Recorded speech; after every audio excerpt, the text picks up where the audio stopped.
Então, muito bom dia, senhoras e senhores deputados. Vamos dar início à audiência de peticionários da petição número 123, Políticas de Saúde e Inclusão Social para Pessoas com Fibromialgia. Temos connosco Inês Afonso Lopes, que é Presidente da Direção Nacional da MIUS, Associação Nacional contra a Fibromialgia e a Síndrome de Fadiga Crónica, Joana Vicente, Presidente da Direção da APJOF, Associação Portuguesa de Fibromialgia, e Cidália Martins, Presidente da Mesa da Assembleia Geral da Fibro, Associação Barcelense de Fibromialgia e Doenças Crónicas. Não sei se tiveram conhecimento da grelha de trabalho, portanto, tem uma apresentação inicial de 10 minutos, podem partilhar entre vocês o tempo. Depois passamos à ronda dos grupos parlamentares e, no fim, tem mais 10 minutos para responder às questões que vos foram colocadas, mais algum esclarecimento que queiram dar. Então, sem mais demoras, passo-vos a palavra. Muito obrigada. Bom dia, muito obrigada. Agradecemos a oportunidade de estarmos aqui para falarmos da petição que foi lançada pelas 3 associações em conjunto. Dado o tempo resumido que vamos ter, vamos tentar ser bastante sucintos, mas estamos a redigir um documento para enviar com alguma contextualização mais aprofundada. Relativamente à fibromialgia, de uma forma muito resumida, é uma doença que afeta muito a qualidade de vida dos doentes. A nível mundial, as estatísticas apontam, pelo menos a nível da fase de adultos, de 2% a 4%. Alguns países pode ter uma estatística um bocadinho superior. O último estudo feito em Portugal, com dados da Epirreuma, aponta para 1,7% da população, pelo menos. O início da doença é mais comum na fase entre os 20 aos 50 anos, portanto apanha mesmo a fase ativa das pessoas, que acaba por ter um grande impacto a nível profissional, social, familiar, mas também pode começar na infância até à terceira idade. Relativamente a sintomas, destacar aqui que a dor, dor crónica como o sintoma mais significativo, a dor é generalizada e difusa, portanto, o chamado dói da cabeça aos pés, e é uma hiperalgesia. Depois, associada a isso, pode haver dores localizadas de maior intensidade em regiões específicas do corpo, e essas dores localizadas é que podem variar de acordo com o dia ou de acordo com as atividades que a pessoa tem, mas existe uma dor generalizada em todo o corpo. Depois é associado com alguns sintomas, os mais prevalentes e significativos são a fadiga crónica, as alterações no padrão e na qualidade do sono, as alterações cognitivas a nível de memória e concentração, os problemas gastrointestinais, e depois há um conjunto de sintomas que vai variar, não são tão prevalentes, como as parestesias, as dormências, a hipersensibilidade, as dores de cabeça. Os sintomas e a apresentação da fibromialgia não é igual em todos os doentes, dependendo dos sintomas que cada doente tem e da intensidade de cada um. Em relação ao enquadramento, isto está muito reduzido, nós depois temos no documento, vamos apresentar mais algumas informações, mas queria aqui destacar alguns, na questão de que em Portugal, especificamente em 2003, foi feita a primeira circular pela DGS, que reconhecia a fibromialgia e atestava para uma baixa temporária. Depois, em 2005, a primeira circular de diagnóstico, e em 2016, com atualização em 2017, foi feita a norma de abordagem diagnóstica da fibromialgia. Em 2022, a Organização Mundial de Saúde passou a estar ativo o CID-11, onde houve uma requalificação da codificação da fibromialgia. Foi criado um novo grupo de classe de doenças, onde foram passadas vários diagnósticos e doenças que têm a dor crónica como fundamental, e a fibromialgia foi classificada como dor crónica primária, dentro da dor crónica primária generalizada. É uma forma de juntar para poder atuar na dor crónica como um problema de saúde por si só, com um grande impacto. Ora, e o nosso objetivo, como 3 associações... Obrigada. O nosso objetivo aqui, como 3 associações, somos as 3 associações legalmente constituídas e ativas de momento no nosso país, é realmente trabalharmos aqui para este auxílio na criação de políticas de saúde mais inclusivas, principalmente para as pessoas com fibromialgia. Esta petição também contou aqui com o apoio de diversas associações e instituições, como por exemplo a Ordem dos Enfermeiros, Plataforma Saúde em Diálogo e outras associações também importantes que se quiseram juntar aqui à nossa causa e apoiaram oficialmente esta petição. Também acreditamos que trabalhando em conjunto conseguimos chegar mais longe e isto acaba por estar tudo interligado com os diversos problemas de doenças crónicas. Vamos falar aqui um bocadinho dos pontos que temos na nossa petição. Aqui o primeiro é que para uma atualização da Tabela Nacional de Incapacidades e Funcionalidades. Esta tabela está muito deficiente e muito desatualizada para abranger a sintomatologia da fibromialgia e das doenças crónicas no geral e da dor no geral, para que com isto realmente a pessoa possa ser avaliada adequadamente conforme a sua sintomatologia e para com isto obviamente receber uma percentagem também adequada ao seu nível, ao seu estado de saúde atual daquele momento. O que acontece muitas das vezes das juntas médicas é que as pessoas são mandadas trabalhar novamente ou não é dada uma percentagem adequada relativamente à sintomatologia, nomeadamente a percentagem relativamente à dor. Geralmente é só dado os 20% e quando se fala de fibromialgia, como a Inês referiu, isto é uma sintomatologia que afeta diversas áreas e isso obviamente depois tem impacto nas diversas áreas de familiar, pessoal, laboral da pessoa. Portanto, seria aqui fundamental uma atualização destas tabelas, não só para a fibromialgia, mas também nas doenças crónicas em geral.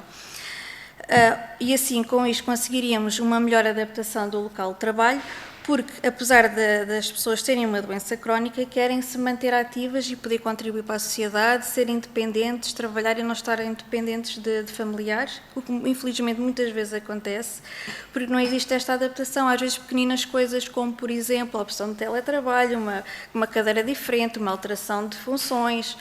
Pronto, devia de haver aqui uma maior abertura também das empresas para que isto pudesse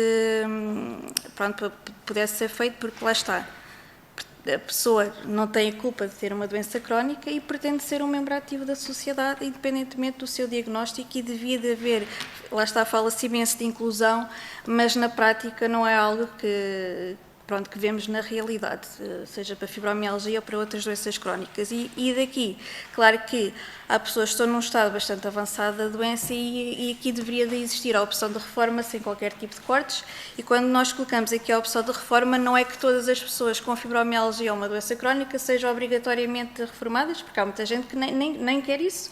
Eu, por exemplo, tenho 36 anos e não pretendo já estar reformada, quero poder também ter uma vida ativa na mesma, mas lá está, tenho condicionantes e tenho que me adaptar de alguma forma ao trabalho, e lá está, daí devia de haver esta sinergia e estas atualizações para que as pessoas pudessem realmente ter estas possibilidades. E sim, haver esta opção quando as pessoas realmente têm um estado bastante avançado da doença e que têm que, obrigatoriamente estar em casa, e assim não ficariam tão dependentes da família. Depois aqui também fala-se das escolas, porque também, como a Inês referiu, pode afetar crianças e jovens, e assim, lá está, havendo aqui esta inclusão destas crianças e jovens nas necessidades de saúde especiais, já estamos a contribuir desde cedo para esta inclusão, para que estas crianças e jovens consigam ter uma vida ativa e não ficarem logo já condicionadas desde muito cedo, porque isto acaba por ser um turbilhão de emoções e de questões. O que é que eu vou fazer da minha vida tendo agora uma doença crónica e a escola já me está a incapacitar e que não me permite estudar? Não é que eu não queira, não é que eu queira faltar às aulas, mas às vezes pequenos ajustes, por exemplo, poder trabalhar, fazer mais trabalhos em casa para compensar, poder fazer os testes num outro dia, por exemplo, quando se está em momento de crise, ter uma cadeira mais confortável, nas aulas de educação física, por exemplo, fazer mais trabalhos teóricos, enfim, a escola, conforme também as queixas da criança e do adolescente, conseguiriam adaptar para que algo corresse bem. Eu já passei até por esta experiência e foi o que me permitiu avançar a nível escolar. Se não o tivesse, ainda hoje teria sido muitíssimo complicado. Outras das nossas propostas era a inclusão. Seria a inclusão da fibromialgia na lista de doenças crónicas da DGS, que é uma lista bastante curta, e sendo também a fibromialgia uma doença crónica faz todo o sentido, assim como a implementação do Estatuto de Doente Crónico. Também propomos aqui uma maior formação e uma maior sensibilização dos profissionais de saúde sobre a fibromialgia, porque muitas vezes nós somos tratados mais como doentinhos da cabeça e ninguém nos dá muito valor. E a implementação também do Dia Nacional da Fibromialgia, que já é comemorado no dia 12 de maio. No entanto, se fosse mesmo definido como Dia Nacional da Fibromialgia, seria também uma forma de sensibilizar mais a população, a sociedade e os profissionais de saúde para esta patologia. E também propomos a criação de um grupo de trabalho com a participação das associações para assegurar a implementação destas medidas, destas propostas.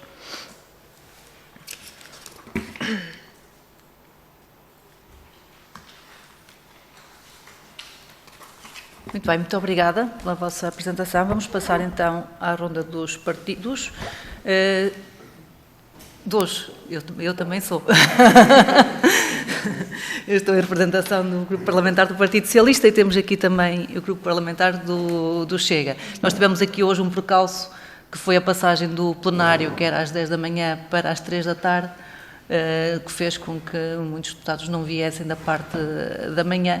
Não é de certeza desinteresse pelo tema e irão depois acompanhar a gravação, que fica sempre disponível no canal Parlamento, e isso não impedirá outros partidos de apresentarem propostas, certamente. Vou então dar a palavra a mim própria, como do Grupo Parlamentar do Partido Socialista, agradecendo mais uma vez a vossa presença e por nos trazerem este tema da fibromialgia à Assembleia da República para refletirmos, porque de facto é uma doença pouco conhecida, pouco discutida, e exatamente por esse desconhecimento é muitas vezes subdiagnosticada e subvalorizada por muitos profissionais de saúde, o que leva a um grande atraso no diagnóstico, no início do tratamento, mas também a algumas situações de desconforto por parte dos utentes, porque depois deixam de sentir também o apoio por parte da sociedade em geral e às vezes até de familiares e amigos. Ontem tivemos também uma audiência de uma petição no mesmo âmbito, portanto, outra petição que entrou mais ou menos na mesma altura na Assembleia da República, sobre a fibromialgia, e os peticionários focaram muito esta questão da desinformação. Foi, se calhar, a questão que eles mais abordaram. E referindo também que a norma diagnóstica da DGS, a 17 de 2017, não tem sido cumprida pela maioria dos profissionais de saúde.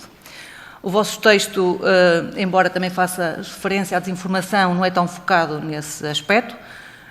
Pelo que vos pergunto, enquanto representantes de associações nacionais de fibromialgia, se de facto recebem muitas queixas de utentes relativamente ao incumprimento e desconhecimento dos médicos desta norma 17 de 2017. Pelo que entendemos ontem, e gostava de obter essa confirmação, a norma está bem adaptada, não necessita de alterações, o que ela necessita é de ser mais divulgada, melhor divulgada junto da comunidade médica e dos profissionais de saúde. No fim. Depois, a vossa petição refere também ao artigo 149 da Lei do Orçamento de Estado para 2024, que previa a criação de um grupo de trabalho para a revisão desta lista de doenças crónicas. Que eu tenha conhecimento, o grupo de trabalho não foi criado. De qualquer forma, iremos elaborar uma pergunta ao Ministério da Saúde relativamente a este tema, porque a pertinência da criação de um grupo de trabalho é, de facto, muito significativa para a revisão desta lista, que necessita urgentemente essa revisão. Mas, independentemente da criação ou não desse grupo de trabalho, considero que seria muito relevante a elaboração de um estudo epidemiológico e socioeconómico aprofundado. Vocês referiram no início da apresentação o último estudo, eu não sei de que ano é e se era, de facto, bastante completo, porque nós necessitamos de dados concretos sobre a prevalência, a distribuição geográfica, também a questão das idades e a qualidade de vida dos utentes, pois é muito difícil legislar sem ter dados concretos e o ponto de partida para podermos avançar com as outras pretensões legítimas que os doentes de fibromialgia e as associações nos apresentam é, de facto, com mais informação. Vocês referem, por exemplo, a questão das crianças e jovens que necessitam de adaptações, mas era importante percebermos também quantos jovens estamos a falar, quantos jovens temos diagnosticados e que obstáculos concretos esses estudantes com fibromialgia encontram e de que forma a inclusão deles nesta condição de necessidades de saúde especiais poderia fazer a diferença no seu dia-a-dia. Por outro lado, também seria muito importante, não sei se vocês têm esse estudo comparativo com outros países, ou se o próprio estudo também teria que incidir sobre esta questão, de outros países que já adotaram protocolos específicos que vocês considerem que são boas práticas e que poderíamos adaptar ao nosso país. Também relativamente à questão para garantirmos essa formação dos profissionais de saúde. O que é que se faz noutros países para que possam ter mais resultados, portanto, seja mais conhecida, mais divulgada esta doença, que em Portugal não se está a fazer. Vocês falam também na petição da importância da revisão dos programas curriculares, medicina e enfermagem, de facto é extremamente importante. Mas esta revisão, mesmo assim, não vai alterar de imediato o desconhecimento que existe dos profissionais de saúde sobre a patologia, porque aqueles que já estão formados, já têm a sua formação feita, não passam por essa revisão curricular, digamos assim. Portanto, como é que nós chegamos a esses profissionais? Por fim, pergunto-vos qual seria o impacto no dia-a-dia de um doente de fibromialgia, a sua inclusão na lista de doenças crónicas da DGS. Agradeço mais uma vez a vossa disponibilidade, com o compromisso que esta audiência será o ponto de partida para uma reflexão mais aprofundada sobre a doença e com propostas, certamente, que depois apresentaremos. Muito obrigada. Passo então agora a palavra ao Grupo Parlamentar do Chega, ao Dr. Armando Grave.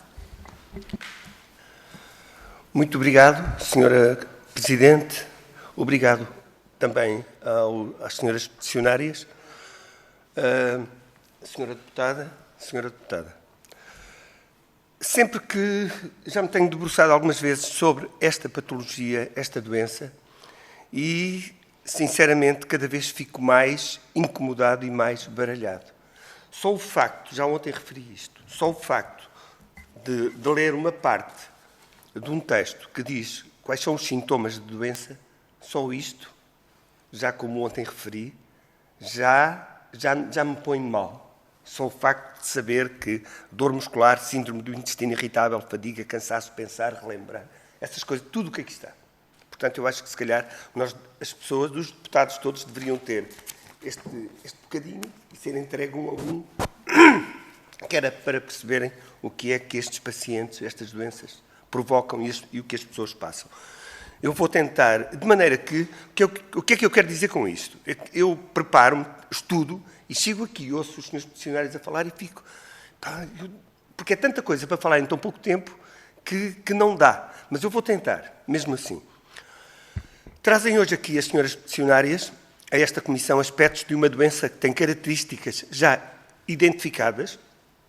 Não estão todas. A Academia, como ontem referi, ainda acha que podem ser identificadas muito mais e também enumeradas, fazendo acompanhar, e muito bem, eu próprio, da identificação da norma, que não tem muito a ver com a vossa petição aqui, tem a ver mais com o trabalho de ontem, cujo texto é elucidativo no que concerne aos sintomas, que é o que aqui está. No nosso caso aqui, no caso da fibromialgia, que é uma síndrome clínica, isto é um texto académico, este bocadinho que estou a ler agora, reumática crónica, caracterizada por um quadro de dor musculoesquelético generalizado e uma multiplicidade de sintomas como fadiga, distúrbios do sono, tudo o que está na literatura e que as pessoas sentem porque eu costumo dizer, só quem passa por elas é que sabe, portanto, eu acho que não tenho. Tem como consequência o facto de, pelos vários estágios do seu desenvolvimento, ser muito incapacitante e, assim, bastante impactante na forma da vida das doentes. Eu estou a falar das doentes porque parece que é uma maioria muito alargada, mas também há muitos doentes.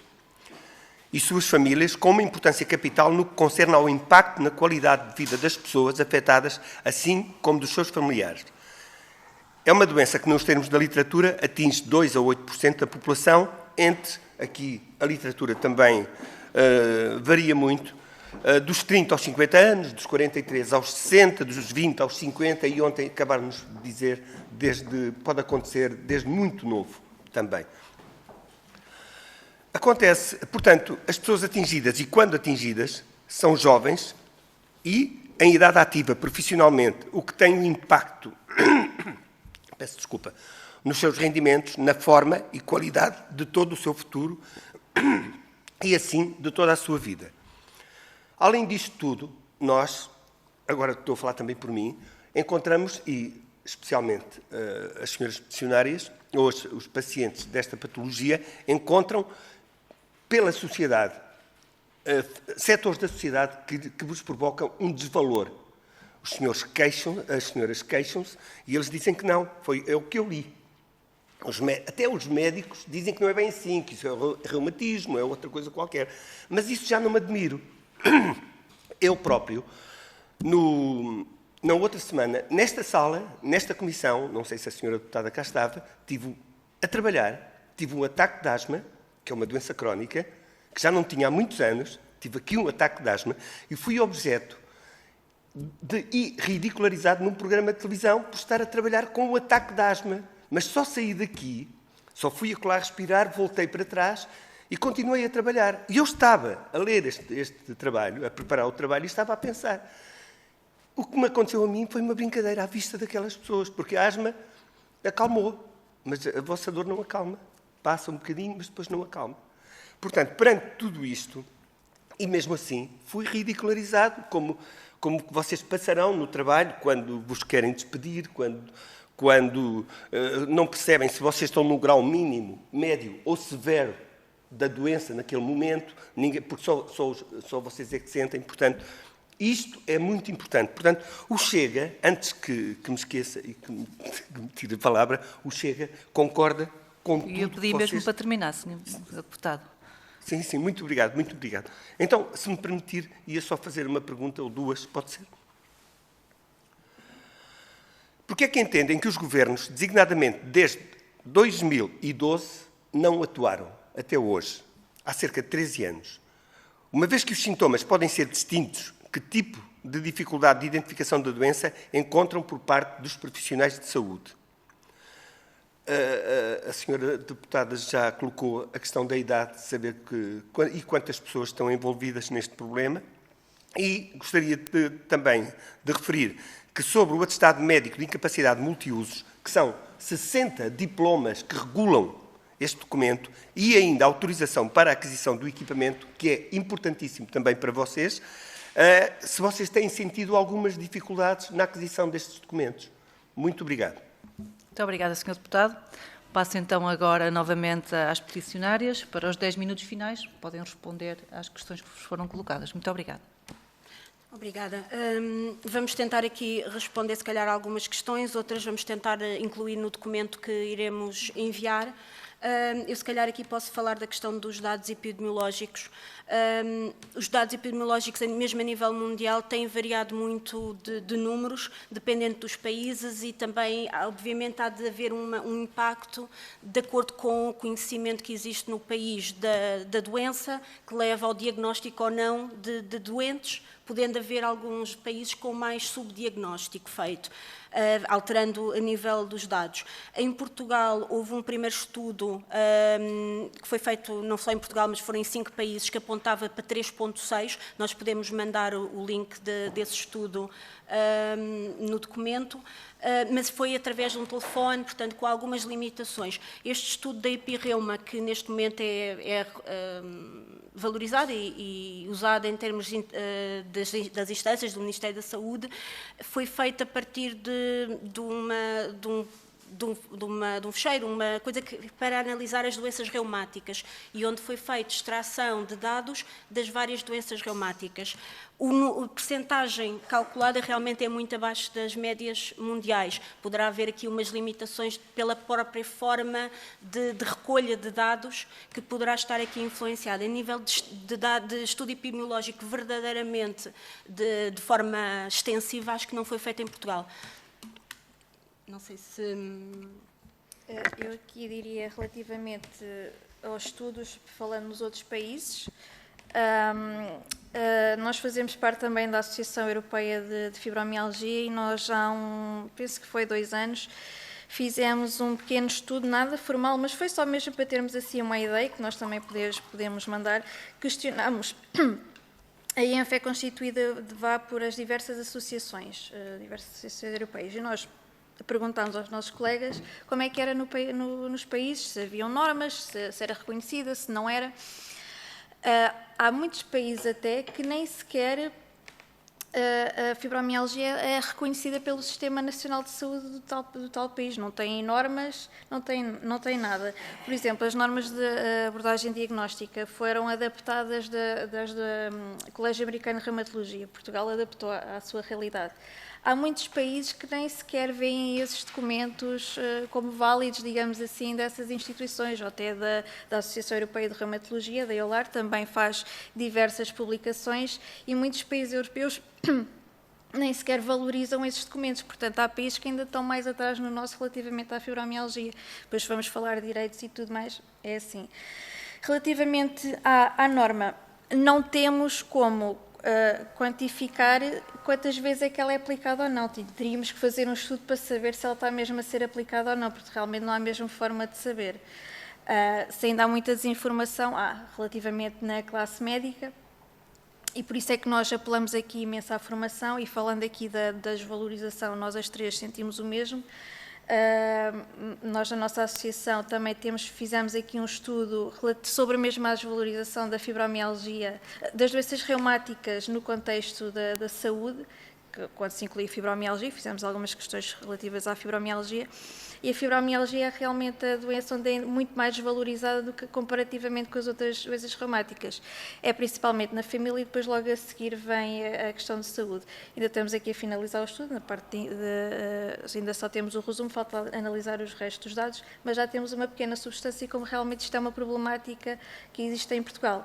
Relativamente à lista da DGS, como eu referi, é uma lista extremamente curta, há muitas mais doenças crónicas, se formos falar de doenças reumáticas, há imensas.